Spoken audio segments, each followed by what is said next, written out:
ବର୍ତ୍ତମାନ ଯୁଦ୍ଧ ବର୍ତ୍ତମାନ ବନ୍ଦ ହେଇନି। जो 5 दिन कथा कह जाऊला ता भितर भी बर्तमान अटैक भी चली जोटा कि अमेरिका कह गले डोनाल्ड ट्रंप गोटे लोक मान सहित एंटायर वर्ल्ड सहित गोटे खेलुं गोटे मिछुआ गालुआ भली एभलिया मिछ केबे किए कहतनी जोटा कि सी कहले जे गतकाली जे 5 दिन आम discussion it has gone well 5 दिन आम अटैक सीज फायर करलु कि ईरान कहले से भाया किसी डिस्कसन ही तेणु एभलिया मिछुआ प्रेसिडेंट केबे भी आम देखने ये सर्वोच्च नेता एत मिछ कहे बोली आगुरी तो आम सब शुणीचे जे भारत पाकिस्तान मध्य जमती मिलिटरी शिप करवा ये सब गुड़ा मिछ गोटे जन्मगत माने देखा जाए। वर्तमान टाइम रे युद्धर स्थिति जहाँ रही वर्तमान America actually they have lost the वार कह गले जो अमेरिका जो भाभी मुझे बड़ कंट्री मु अटैक करके किछि भी करि पारे जेमति कि वेनेजुएला प्रेसिडेंट को जो आनिबा अन सब करेबा किंतु ईरान सहित देखला जे Donald Trump has lost the war कारण से हिसाब रे ईरान ताको सब बेले सेति पई देइची ताको रिटेरेट करिछि रिटेलिएशन करिछि तेणु वर्तमान टाइम रे आमे देखिबा जे ईरान को जदि युद्ध बंद करिया को कहा जाए तेणु ईरान एत जल्दी युद्ध बंद करनी कारण जदि तार ईरान डिमांड भी रहा दरकार आउ अमेरिका जो हिसाब से जी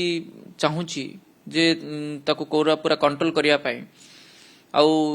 से विषय भी करवा डिफिकल्ट हम आउ ईरान कहूँ जे अमेरिका डायरेक्टली टक रे आसु किंतु वर्तमान जहाँ आज जहाँ खबर मिलूला जे मुनीर को फेस ट्रंप तार मुनीर ट्रंप फेस है मुनीर जीव बोली जहाँ कह जाऊँ पाकिस्तान तेणु सेपटे पाकिस्तान इजिप्ट टर्की ये समस्ते भी चेष्टा चलती मिलिटरी शिप तेणु वर्तमान टाइम रे एटा कहवा डिफिकल्ट एवं जे केते दूर किए कहा कथा एक्सेप्ट करिवो किंतु एटा तो सत्य जे टोटल एंटायर वर्ल्ड को से डिस्ट्रक्शन आड़ को पठे देइछन्ती डोनाल्ड ट्रंप अर्थनीति आरंभ करके आपण एंटायर वर्ल्ड रो सिचुएशन जे देखिबा वर्ल्ड रो जीडीपी कथा कहबा वर्ल्ड रो इकोसिस्टम फाइनेंशियल इकोसिस्टम कथा कहबा तेणु कंप्लीटली डिस्ट्रक्शन आड़ को जाइछि। वर्तमान आगु को कोन ए भलिया स्थिति रे जहाँ जना पड़ुछि डोनाल्ड ट्रंप जेहेतु almost he is not going to win the war against Iran मे भी 5 दिन कथा कही कि से काली गोटे इनसाइडर ट्रेडिंग करिसेंती जहाँ जना पड़ुछि जे मार्केट रे तेलर प्राइस कमेकी माने सडनली कमेकी से पुणी पोजिशन नवा ये सबुड़ा जो करवा अदर मार्केट रे भी पोजिशन नवा अमेरिका मार्केट रे से भलिया किछि इनसाइडर ट्रेडिंग करिसेंती जहाँ जना पड़ुछि जहाँ खबर आसला तेणु वर्तमान टाइम रे ये जहाँ सिचुएशन रे अमेरिका केतेबेले बैकफुट रे आसी पारे कारण एभलिया जहाँ जना पड़ुछि एते शीघ्र से पारिबनी he has to withdraw his troops कारण से कहबो मोर किछि नै इजराइल युद्ध करछि इजराइल युद्ध करू तेणु एभलिया किछि सिचुएशन भी आसी पारे तो सर एई बडी सिचुएशन रे आगो को हमको अर्थनीति रे को दिग प्रभावित हे पारे एवं जदि प्रभावित अर्थनीति प्रभावित हुए को सेक्टर ऊपर तार सीधा सलख भाव प्रभाव पड़िबो भारत रे देखो भारत अर्थनीति इट इज कंप्लीटली आपनकर लिंक्ड ग्लोबल अर्थनीति सहित ग्लोबल अर्थनीति रे जतले कनेक्ट रहिछे तेल होची गोटे एनर्जी सेक्टर होची सबु क्षेत्र पई इंपोर्टेंट आउ एनर्जी सेक्टर रे जदि किछि प्रॉब्लम आसीबो देन एंटायर इकोनॉमी दोहली जीवो आ वर्तमान जो हिसाब रे जहा चाली छी $156 $160 पाखापाखि फिजिकल मार्केट रे किणुचंती ऑयल मार्केटिंग कंपनी जाती इंडियन ऑयल रो जो आम रिपोर्ट रे देखिथिले तांको फिजिकल मार्केट $156 रे किनिया पड़थिला जेतले $2.30 से प्रीमियम पेट्रोल रे बढ़ैथिले आ वर्तमान टाइम रे जो देखिबा पाखापाखि $100 पाखापाखि ट्रेड करूची क्रूड ऑयल फ्यूचर मार्केट रे जहाँ समस्त एंटिसिपेशन जे तेलटा एते आगु को जीवनी एई लेवल रे पाए तो रही जीवो किंतु रही जीवाटा बेटर कारण तेल जदि अधिका प्राइस को जीवो देन एंटायर वर्ल्ड रे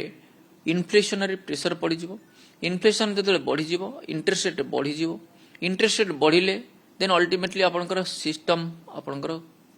दोहली जीवो तेणु वर्तमान एनर्जी सेक्टर में भारत कथा कहबा आज प्रधानमंत्री मोदी जी स्टेटमेंट भी थिला पार्लियामेंट रे अभिभाषण रखिथिले वेस्ट एशियार वार को लेकिन बर्तमान कोविड टाइम रे तांकर वक्तव्य जहाँ रही completely he is also more concern on entire सरकार भी से कंसर्न भी अच्छा जमती कोविड टाइम रे ग्रुप ऑफ मिनिस्टर फॉर्म करा जायतिला तेणु डिफरेंट डिफरेंट सेक्टर को लेकिन ग्रुप ऑफ मिनिस्टर कराइला तेणु बर्तमान भी सही सेक्टर जमती प्रभावित न हो से सरकार बर्तमान आगभर होइके क्रिएट फॉर्म करचंती जमती भी बिजनेस रे से भाया किसी जी प्रोब्लेम आसो देन ताको सपोर्ट देवाई आज भी 70,000 कोटी गोटे शिप बिल्डिंग आलोकेट भी अनाउंस भी करचंती प्रधानमंत्री मोदी जी तेणु ये सब सेक्टर भितर बर्तमान भारत चेष्टा करुच्ची जे से प्रधानमंत्री अभिभाषण भी थिला जे आमे केबे भी आमे पछकुंचा दबानी जे आमे भारतर अर्थनीति को आगु को नबा पाई जो स्टेप सब रही जो स्टेप आमे नौचे सेटा को जंदी आगु को नबा आ प्रभावित जदि बर्तमान जदि एभला किछि देखा जाउची होटल इंडस्ट्रीज कथा कहि परिबा टूरिज्म सेक्टर कथा कहि परिबा कि आपनकर मैन्युफैक्चरिंग सेक्टर कथा कहबा ए सबु सेक्टर जदि देखिबा एक्सेप्ट आईटी प्रायतः समस्त सिथिरे आपनकर प्रभावित हेबे एवं ए सेक्टर को जदि देखिए बर्तमान ठेला गाड़ी अब जदि आपन देखिए सबुठु तल लेवल भी बाहर जो ठेला गाड़ी जे बिकुचंती बरा प्याजी स्ट्रीट वेंडर सब से माने भी वर्तमान प्रॉब्लम फेस करछन कारण तांका पर गैस नहीं सेन कोड करिवे रास्ता तो काठ चूला जाली कि से करि परिबेनी तेणु ए सब दिगरे जदि आपन देखिबे तेणु से माने समस्त एथिरे प्रभावित आ तेणु सेमानक हाथ जदि पैसा न आसीबो जदि समस्त हाथ पैसा नथिबो सेमानकर बिजनेस जदि ठीक से न जाइबो देन सेमान खर्च करिवे केंदी इकोनॉमी रे तेणु कंजप्शन जे केमति करिवे तेणु सेति पई ए सब सेक्टर को माने बंचै की रखिबा एई जो घड़ी संधि मुहूर्त भितरे सरकारंकर दायित्व भी रही दायित्ववान ही काम भी करुचंती एवं आपण एलपीजी शॉर्टेज कथा कहबा पेट्रोल डीजेल कथा कहबा ए जो बर्तमान सिचुएशन रही सरकारंकर जहाँ अभिभाषण रे बा प्रधानमंत्री अभिभाषण थिला बर्तमान जेतिकी दरकार ऑलरेडी सेतिकी आसुची बहुत माने आपण देखिबे भारतर जहाज गुड़ा ही मैक्सिमम भारतर जहाज गुड़ा पास भी होती भारत अन्य देश गुड़ा को भी एक्सपोर्ट भी करुचे तेणु सप्लाई भी करुचे तेणु बर्तमान टाइम रे यही सब दिगरे बर्तमान किसी दिन मत लगुच पर्सनाल मत हो पारे यही वीकटा मुझे भावुची गोटे क्रुशियाल यही वीक भितर आदर युद्धर परिसमाप्ति घटवा दरकार कारण किसी भी हालत रे सबू कंट्री बर्तमान ताती गले समस्ते भी बर्तमान देखुंत ये स्थिति भितर क्या भी पसंद ना तेणु ए स्थिति भितर समस्ते चाहूँ जे केमती सॉर्ट आउट करने मत लगुच बाय मंडे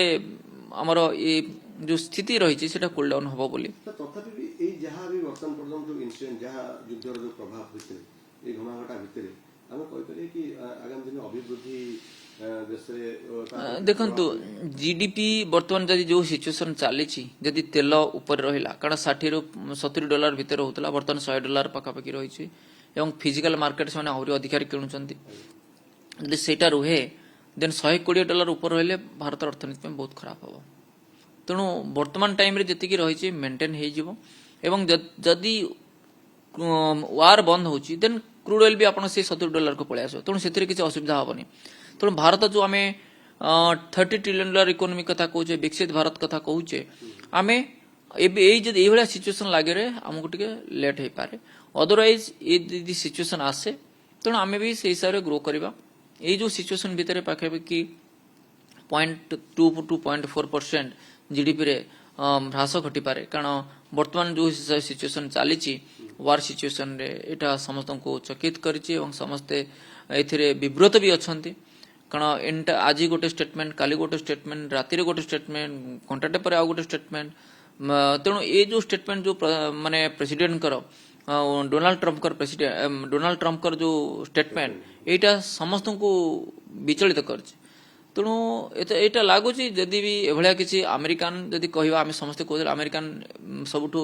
बड़ देश सबू जानती एक्चुअली से बुद्धि सुद्धि मत लगुच से भाया किसी से यदि बुद्धि था एभलिया प्रेसिडेंट को एत दिन पर्यंत रखी आम भारत होते केवे भी एभलिया पागला को एत दिन पर्यंत आम कहीं भी कौ लेवल भी कहीं रखी न था तेणु एभलिया सिचुएसन रे तेणु निश्चय सब कंट्री आगू आसबे और समस्त चेष्टा करेंगे जे एमती केमती ताकू काबू करने डोनाल्ड ट्रम्प पागलामी 80 वर्ष बयस जदि एभलिया बाचालामी करेंगे तेणु एभलिया लोक भी दबा कथा नुहे तेणु केमती